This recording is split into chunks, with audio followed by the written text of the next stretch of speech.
You heard it, Crystal? Yeah. Sparta. Right. That's right. This is Sparta. So we don't back down and we don't retreat. Yeah. So that's right, NRG. The beheading the beast. Yes. Come right or don't come at all. This is Sparta.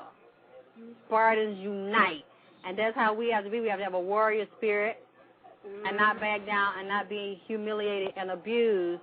And we have to stand up for ourselves, whether it's our mother, father, whoever it is wants to turn against us. If we have to stand alone, you've got to stand alone. If you know that you are just and you've been violated and mistreated, even if it feels scary or shaky, you have got to be willing to go on and fight anyway and stand by yourself, even if you have to stand by yourself, because it will get easier, you will get stronger, you will get better, and better people will come into your experience. If you just have the courage to stand up, even if you're alone, the right people will come.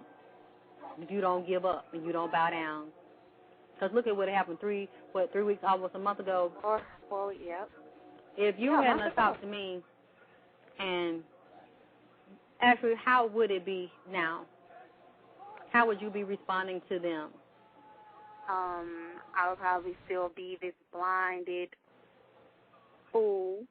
You know, I would probably be acting on emotions and admitting to them as if it was like, why y'all treating me like this, and feeling like a victim.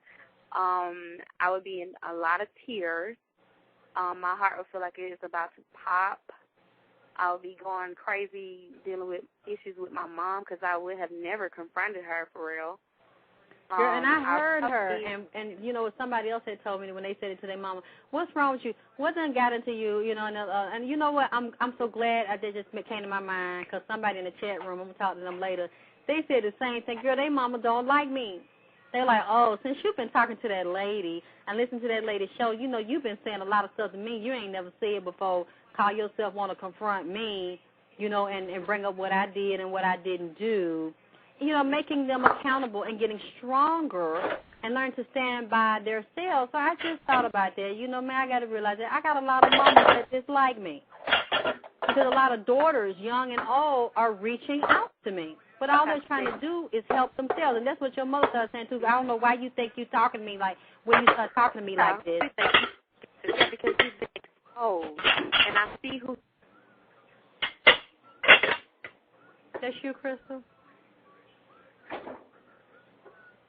You there, Crystal? Okay. Crystal? Here. Okay. Yeah.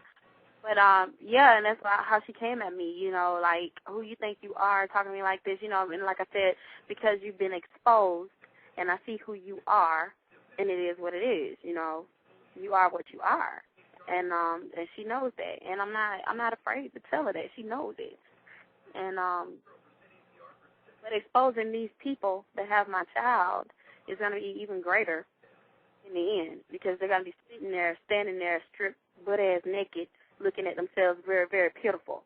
Like, what's it's like, when happening? did you do, or when you start looking at it, and you start looking at her, thinking about her, when you start, what part did you really start looking at her? When I was talking to you, what did you start, like, writing things down, or really looking at her, as I asked you to look at her as a human being and not your mother? When did you really start seeing her like I was trying to tell you the things I wanted you to see about her character and as a human, and does she have honor, and does she have integrity? When did you start noticing things that you weren't, you know, like you weren't doing before we started doing our work? When I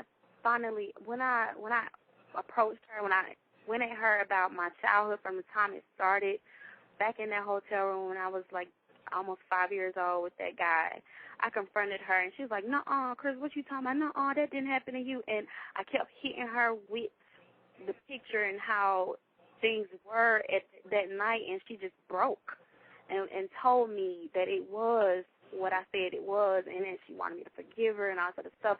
And then I'm like, but look how you are. I mean, and you want me to respect you? You know what I'm saying? It's just, I took her back to that point, and all the other stuff was just validation, you know, the kind of person that she is.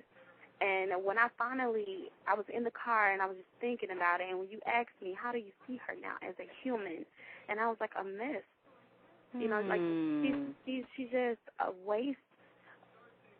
She's just a waste, and I'm looking at her like, who are you? You know, like what? You know, it's no kind of connection between us as mother and daughter. You know, it's nothing. And I mean, she's nothing. And she's my mother. Okay, yeah, whatever. But it's nothing there that I can go to for any kind of comfort from my mom or nothing. So I see her just a person that had me.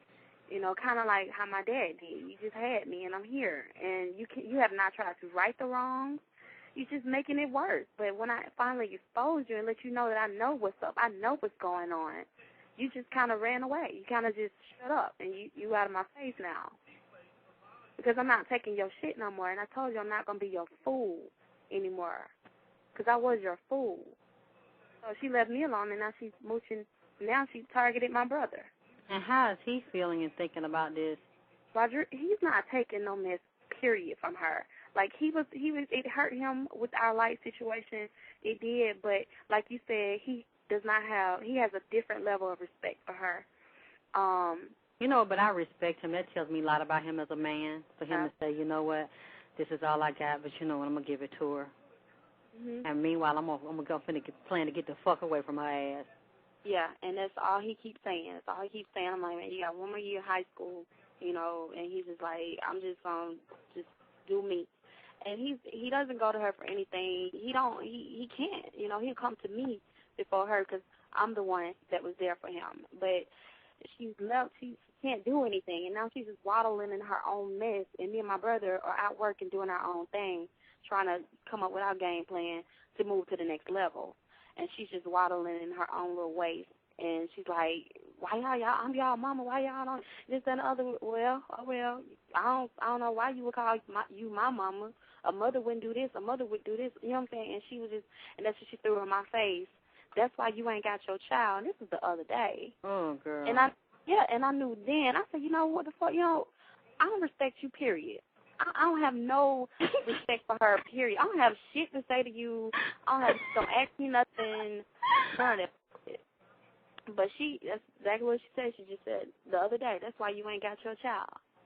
And it just did it for me. It's a wrap for me as far as me. Knowing that she could have helped you keep your child, she kept saying, I don't want to be no grandma. I ain't got nothing to do with that. No, I don't want to keep your child. And I mean, she helped set you up to be in this position that you in. And that's why I kept telling you got to learn to depend on yourself, because you can't depend on her. Because if you had known or had somebody around you to help coach you and be stronger, you wouldn't be in a situation. I mean, you're getting yourself out, and in a way I'm glad you're in it, because it's helping you see things the way you need to see it, and you'll be stronger and better after this. This won't never happen to you again. Right. But she did everything she could to sabotage you all your fucking life. Mm-hmm. That's what I wanted you to see, and see how sick she is.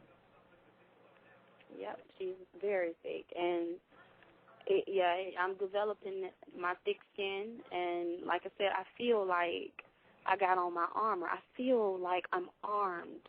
Yep. I really do. I feel like, you know, it's here, and I'm ready. And these people are running from me. You know, of course, you know, we was in the chat room, people always hang up on Alexyss, because they don't want to hear the truth. And now I'm to the point of trying to communicate with my daughter, and they just won't even answer the damn phone. Mm-hmm. They just don't want to answer the phone. So I'm just going to pop up and show up, you know, like I've been telling them. And that's it. I mean, we'll go from there. But I'm not going to back down. Because you know what we're doing in situations. That's good they're doing it, because we're collecting, you know, evidence to show that they are not the party that needs to have custody of that child. Right. Especially them telling my daughter I'm the devil. Girl, your daughter don't feel like that. She holds you too tight when she sees you. Right. I know. She just said, Mommy, Mr. Nurse said that you was the devil. I said, what? Wow. And I'm sitting up here like, okay, the best interest of the child. What have I done to abuse my child? What have I done? Nothing. But trust the wrong people and didn't trust yourself. Right. Didn't know yourself, and you're getting to know yourself, and you're going to correct this. That's what we're doing. Mhm. But I mean, really now. And I'm ready to get this over with. I really am. No, it'll be fine. You're doing it the right way.